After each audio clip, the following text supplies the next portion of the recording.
कि जिनको इंसान में भगवान नहीं दिखता, जिनको इंसान में भगवान नहीं दिखता, उनको भगवान में भगवान कभी नहीं दिखेगा।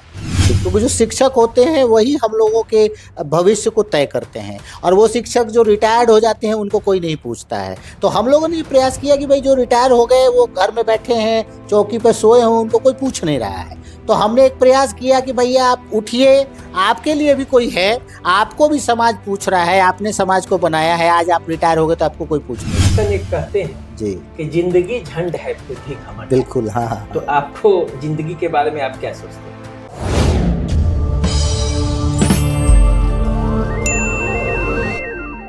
नमस्कार, द देसी अड्डा पर आपका स्वागत है। मैं हूं राकेश तिवारी। देखिए, आज हमारे साथ बैठे हैं रूट केयर फाउंडेशन के संस्थापक मंजेश कुमार पांडे। ये एम्स में भी कार्यरत हैं और सामाजिक गतिविधियों में इनका बड़ा योगदान रहता है। इसलिए आज मेरी इच्छा हुई कि क्यों न देसी अड्डा में मंजेश पांडे जी को बुलाया जाए, क्योंकि बड़ी मुश्किल से मिलते हैं, दिल्ली में रहते हैं। जब आते हैं इधर तो अपने सामाजिक कार्यों में भी लग जाते हैं। किसी तरह टाइम निकालकर छठ में, दिवाली में, जब भी छुट्टी में यहाँ आते हैं, सामाजिक गतिविधियों में ही लगे हुए इन्हें देखेंगे। तो सबसे पहले तो आपका स्वागत है। बहुत बहुत धन्यवाद आपका। देसी अड्डा के जितने भी दर्शक इस को देख रहे हैं सबको बहुत बहुत नमस्कार। और आपके देसी अड्डा को मैं बहुत फॉलो भी करता हूँ, उसको देखता भी हूँ, और बहुत अच्छा ये आपका इनिशिएशन है। डॉक्टर साहब, आप कहने के लिए डॉक्टर हैं, डॉक्टर मंजेश पांडे, लेकिन आपके दिल में सामाजिक कार्यकर्ता ज्यादा हमें लगता है, और इसीलिए आप आते हैं तो काम भी करते हैं। कैसे, मतलब मन में कैसे आया? देखिए, मैं एम्स में 2002 में गया, और वहाँ जाने के बाद लोगों की हेल्प जो हम लोग करते हैं कर ही रहे थे। यहाँ से मरीज आते थे, हम लोग ये काम करते थे। लेकिन कभी-कभी क्या होता है कि आप जहाँ बैठे हैं वहाँ से चीज़ों को रिमोटली तो कर पा रहे हैं, लेकिन कभी-कभी हमको किसी चीज़ के रूट में जाना पड़ता है। और जब वो मरीज आए, जब उनको अलग-अलग बीमारियाँ हुई, तो जब मैं इस डिज़ीज़ के रूट में गया, तो मुझे लगा कि यार इसको ना शुरुआती समय से ही इसके लिए कुछ किया जाए, ताकि वो जो डिले होके मरीज पहुँचते हैं हमारे पास, तो हमने सोचा कि क्यों ना इसको थोड़ा-सा गाँव में जाके इन चीज़ों को किया जाए। क्योंकि मेरा परिवेश गाँव का रहा है, मैं यहीं पला-बढ़ा हूँ, और पढ़ाई-लिखाई भी मेरी हुई है, तो बहुत मेरे लिए कोई गाँव सिवान कोई नई चीज़ नहीं है। वहाँ जाने के बाद क्या भी आने का यहाँ मन था कि भई जाके लोगों के लिए करें।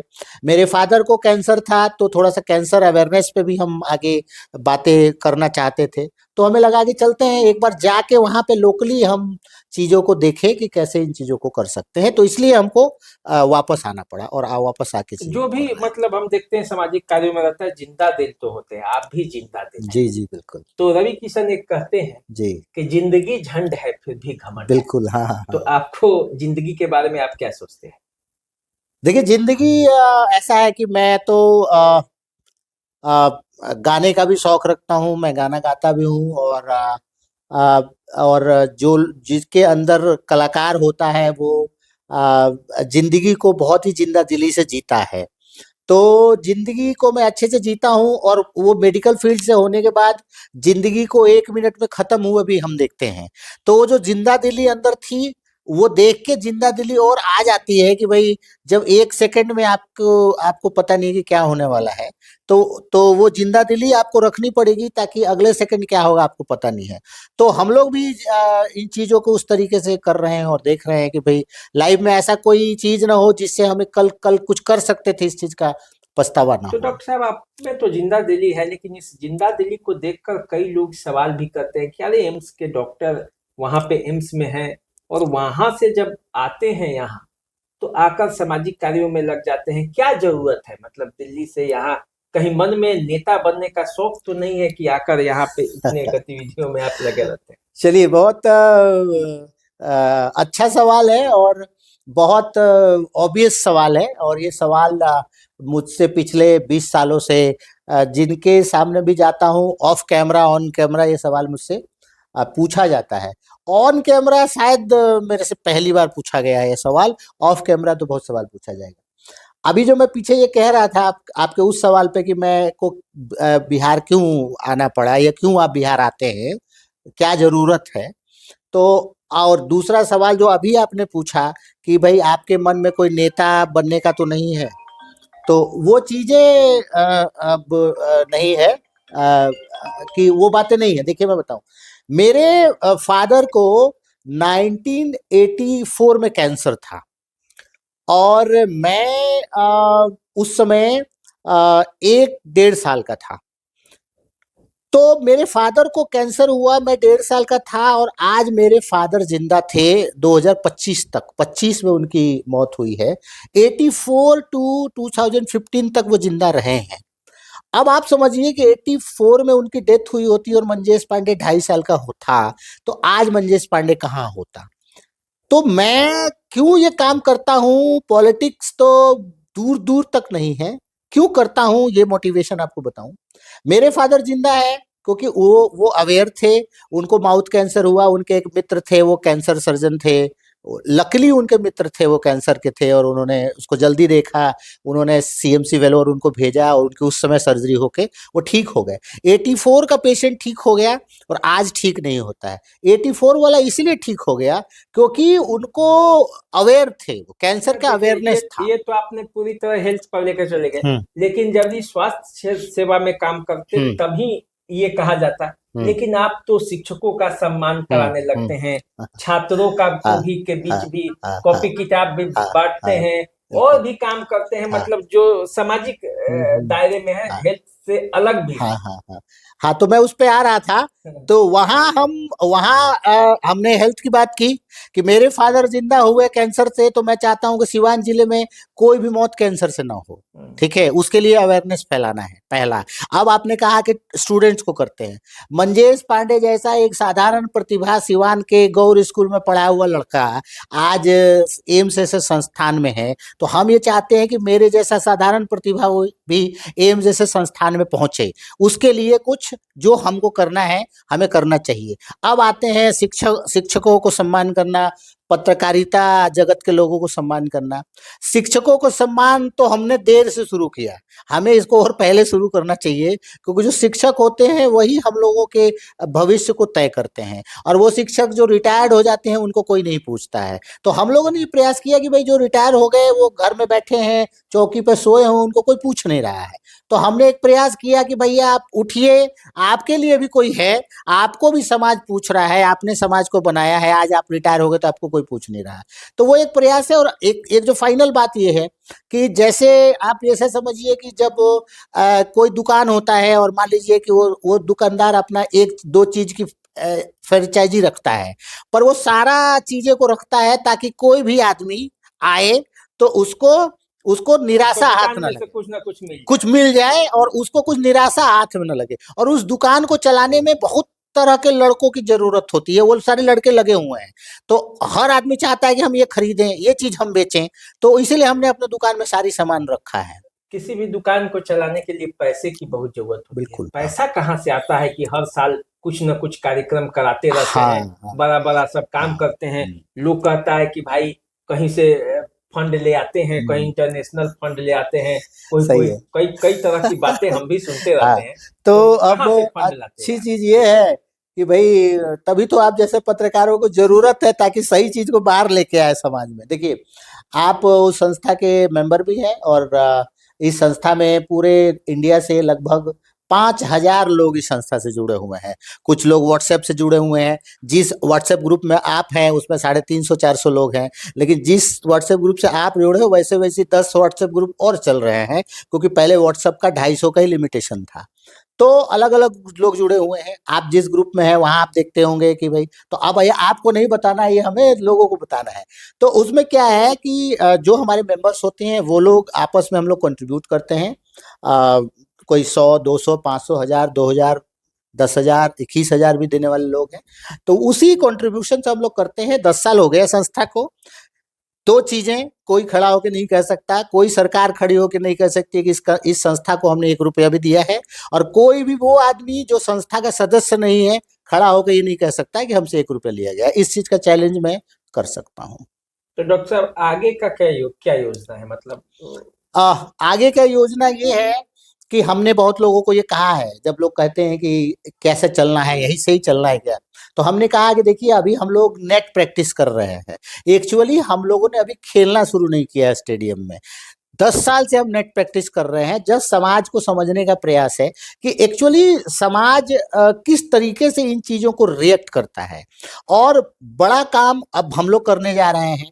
हम लोग ये नहीं चाहते कि आप 5,000 बच्चों का स्कॉलरशिप टेस्ट लें, उसमें 100 बच्चों को सेलेक्ट करें, उन 100 बच्चों को किसी को 10,000, कोई को 5,000, कोई दे के और एक एक कप दे देने से बहुत एक मोटिवेशन तो मिलती है, नो डाउट, लेकिन उसका कोई बहुत ज़्यादा हम उस पे आगे काम नहीं कर पा रहे हैं। लेकिन जैसे ही चीज़ें और अच्छी होंगी, तो हमारा प्लान यही है कि हम इसका एक प्रॉपर कोई हॉस्टल बनाएँगे और उस हॉस्टल में बच्चों को रख के और वहाँ से उन बच्चों को तैयारी करा के हम लोग आईआईटी, मेडिकल, आईएएस, आईपीएस, ऐसे यूपीएससी, बीपीएससी, ऐसे बड़े सारे एग्ज़ामिनेशन की हम तैयारी करवाएँगे और समाज में एक बहुत बड़ा बदलाव करने का हमें प्रयास ऐसा यदि आप काम करेंगे तो नेताओं की भी नींद जरूर उड़ेगी कि क्या मंजेश पांडे के भविष्य में हम लोगों के लिए खतरा बनेंगे, उससे निपटने की भी कुछ आपके पास योजना है? देखिए, मैं आपको बताऊं, जितने भी पार्टियां हैं बिहार में, सब सारे लीडर्स हमको बहुत स्नेह देते हैं